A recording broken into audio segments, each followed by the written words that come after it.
Bismillahirrahmanirrahim. Assalamualaikum warahmatullahi wabarakatuh. Syafaat adalah satu hal yang dinanti-nantikan oleh setiap muslim dan diharapkan akan diberikan oleh Rasulullah SAW kepadanya. Tetapi tahukah Anda bahwa ada dari umat Rasulullah SAW yang tidak akan mendapatkan syafaat beliau di hari kiamat nanti? Siapa sajakah mereka itu, dan dosa apakah yang mereka lakukan sehingga mereka tidak mendapatkan syafaat yang seharusnya diperoleh oleh semua umat Rasulullah SAW, bahkan umat manusia seluruhnya? Silakan simak video ini sampai selesai untuk mendapatkan jawabannya.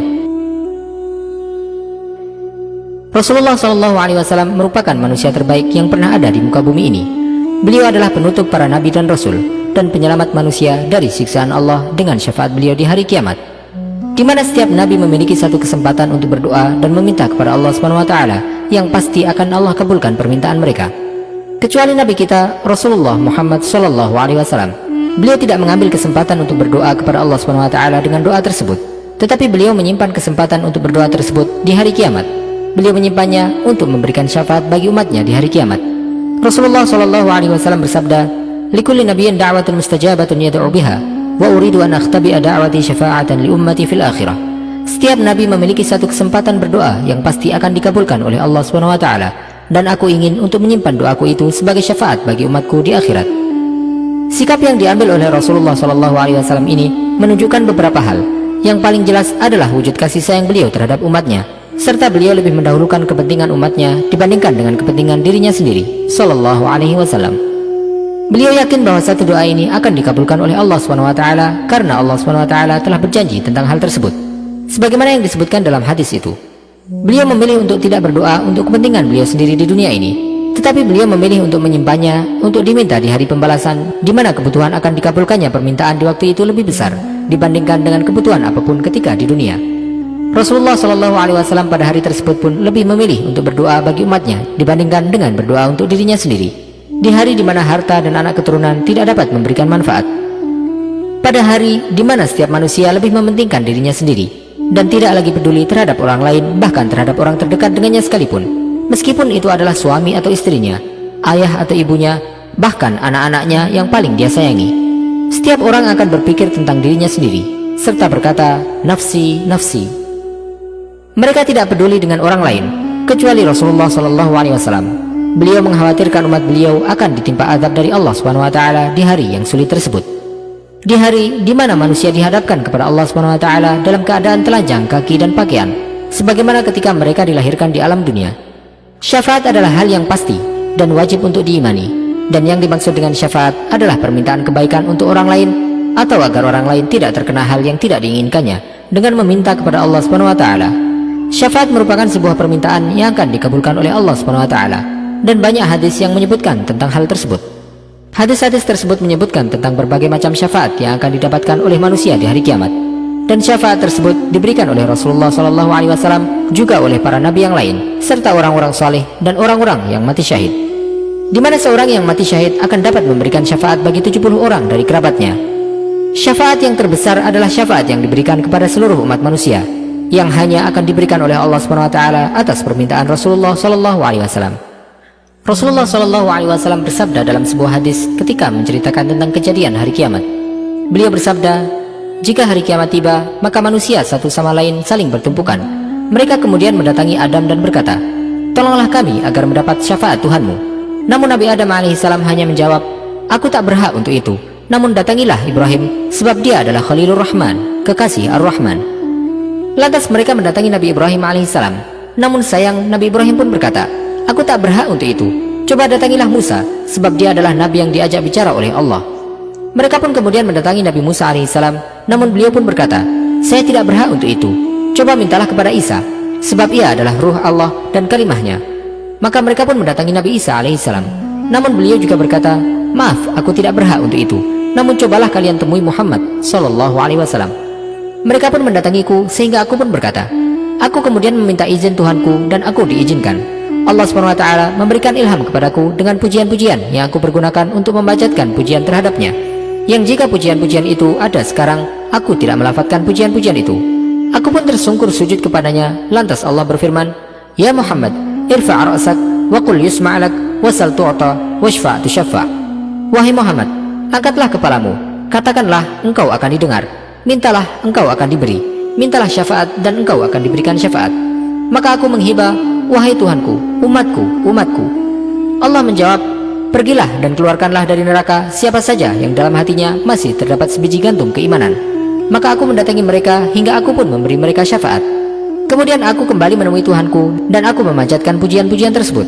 Kemudian aku tersungkur bersujud kepadanya, lantas ada suara, Ya Muhammad, irfa' ra'sak, wa qul yusma'alak, wasal tu'ta, washfa'tu syafa'. Hai Muhammad, angkatlah kepalamu dan katakanlah engkau akan didengar, dan mintalah engkau akan diberi, dan mintalah syafaat, engkau akan diberi syafaat. Maka aku berkata, umatku, umatku. Allah SWT kemudian berfirman, pergi dan keluarkanlah siapa saja yang dalam hatinya masih ada sebiji sawi keimanan. Maka aku pun pergi ke neraka dan mengeluarkan mereka. Kemudian aku kembali memanjatkan pujian-pujian itu dan tersungkur sujud kepadanya.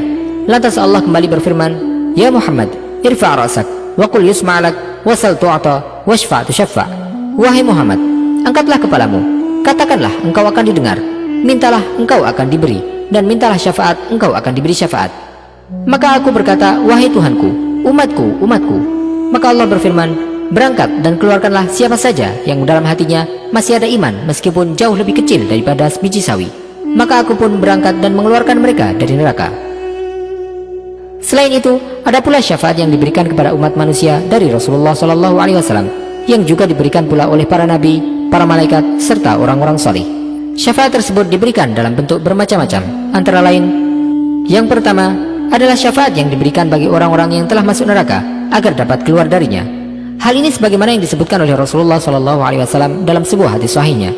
Fawalladhi nafsi biyadih, ma minkum min ahadin bi ashadda munashadatan lillahi fi istiqsa'il haqqi minal mu'minina lillahi yawmal qiyamah li ikhwanihim alladhina fin nar yaqulun rabbana kanu yasumuna ma'ana wa yusalluna wa yahujjun fayuqalu lahum akhriju man araftum fatuharramu suwaruhum 'ala an-nar fayukhrijuna khalqan katsiran qad akhadhatin naru ila nisfi saqayhi wa ila rukbatayhi. Demi zat yang jiwaku berada di tangannya, tidak ada seorang pun di antara kalian yang lebih bersungguh-sungguh dalam permintaannya kepada Allah SWT untuk mendapatkan haknya dibandingkan dengan orang-orang yang beriman yang meminta kepada Allah SWT di hari kiamat untuk saudara-saudara mereka yang berada di neraka. Mereka berkata, Ya Rabb, mereka berpuasa bersama kami, mereka juga salat dan melaksanakan haji. Maka akan dikatakan kepada mereka, keluarkanlah orang-orang yang kalian kenal. Maka mereka pun tidak akan terkena api neraka. Kemudian mereka mengeluarkan banyak orang yang neraka telah menjilat hingga setengah betisnya atau sampai kedua lututnya. Syafaat yang kedua, syafaat yang diberikan bagi orang-orang yang seharusnya masuk neraka, tetapi mereka akhirnya tidak masuk ke dalamnya.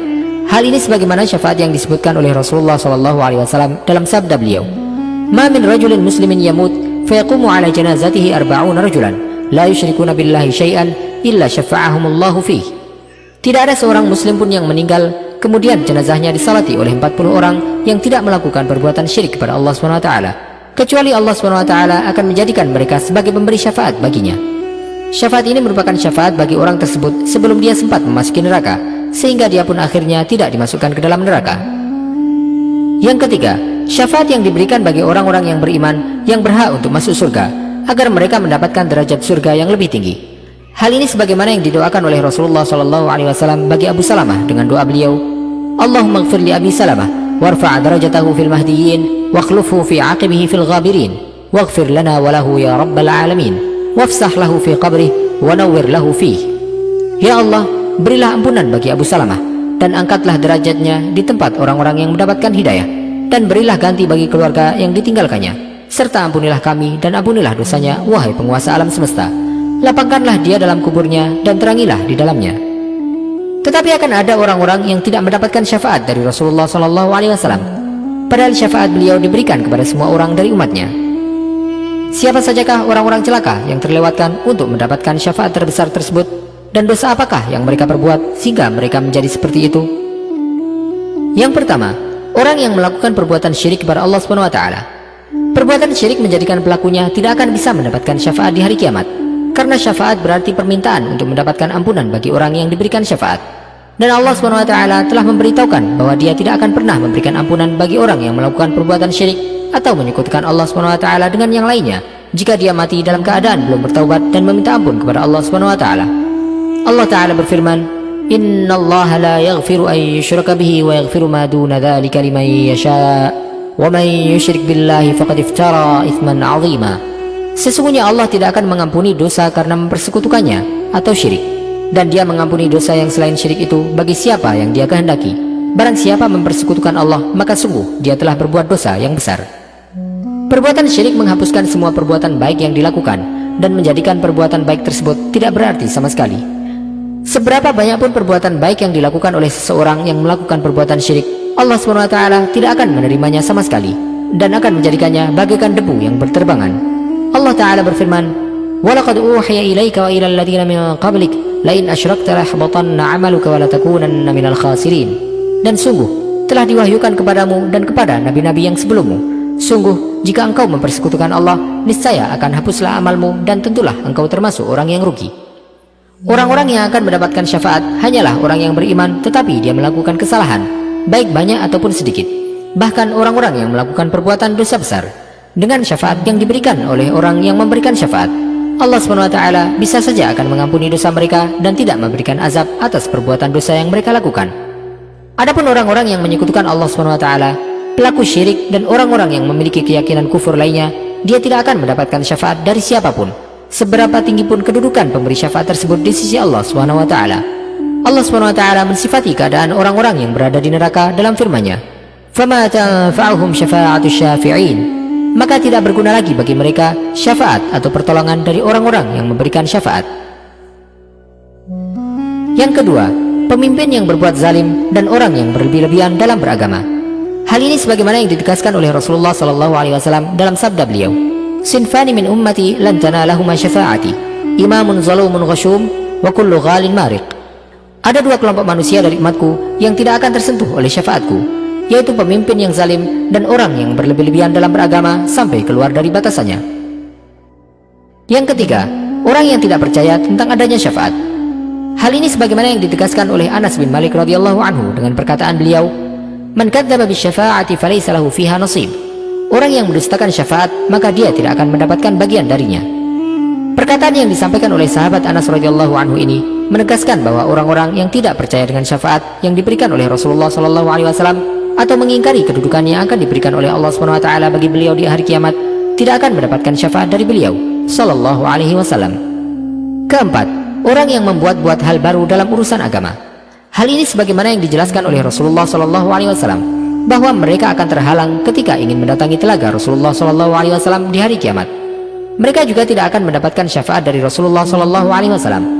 Rasulullah SAW bersabda, "Inni faratukum 'alal haud, man marra 'alayya syarib, wa man syariba lam yatma abadan. La yaridanna 'alayya aqwamun a'rifuhum wa ya'rifuni, thumma yuhalu baini wa bainahum, fa aqul innahum minni." فيقال إنك لا تدري ما أحدث بعدك فأقول سحقا سحقا liman ghayyara ba'di. Aku akan menanti kalian di telaga di hari kiamat. Orang yang melewatiku akan meminum darinya, dan orang yang minum dari air telaga tersebut, dia tidak akan pernah kehausan selama-lamanya. Akan ada orang-orang yang kemudian datang kepadaku. Aku pun mengenali mereka dari tanda-tandanya, dan mereka juga mengenaliku. Tetapi kemudian mereka dihalangi untuk mendatangiku. Maka aku berkata bahwa mereka adalah termasuk bagian dari umatku. Kemudian aku pun diberitahu, engkau tidak tahu apa yang telah mereka berbuat setelahmu. Maka aku pun berkata, celakalah orang yang merubah-rubah agama ini sepeninggalku. Wallahu ta'ala a'lam, wa sallallahu wasallam wa baraka ala sayyidina Muhammadin wa ala alihi wa sahbihi ajma'in. Jika Anda menyukai video ini, silakan klik tombol like sebagai bentuk dukungan kepada kami untuk dapat menyajikan video-video bermanfaat lainnya kepada Anda. Dan jangan lupa untuk bagikan kepada orang lain agar video ini dapat memberikan manfaat lebih luas bagi kaum muslimin. Wassalamualaikum warahmatullahi wabarakatuh.